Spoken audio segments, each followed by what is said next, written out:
ga Ahmad Mubi ya ce muga Allah ya wani tallafin sallah da ake bayarwa yanzu kai me yasa wannan rubuta da wani to baka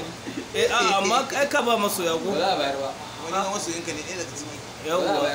me yasa gaskiya wannan rashin mutunci kake yi ko Allah ya baka zai ina ko ba haka ba maso yanka ne kai wasu ni wai da wasu dalilin hankali ogama duk shekara da yana bawa amma yanzu wannan shekarar na ji ta kuma sai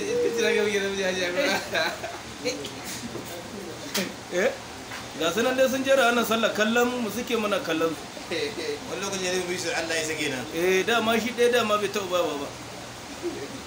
wancan kenan ko wancan kenan karka kiran suna waye bai taba bayo ba kan me za su lawa aman ne mai iso so gashi nan kan me za ku mutane da Allah ya shi tunda ba rubutu bane ba addini bane ba kayan sallan nan amma ka samu kai ma ka bayar ba laifi bane kakkai mata da kare kakkai wata kowa malaman nan suna tun wallahi sai mun bi malamai magana annabawa ne mutanen nan suna yi su ma malamai magana annabawa ne dole hin burayo kuma an ce in zaka taimakawa zaka fara taimakawa iyayenka aka ce yas'alunaka ma za yunfiqun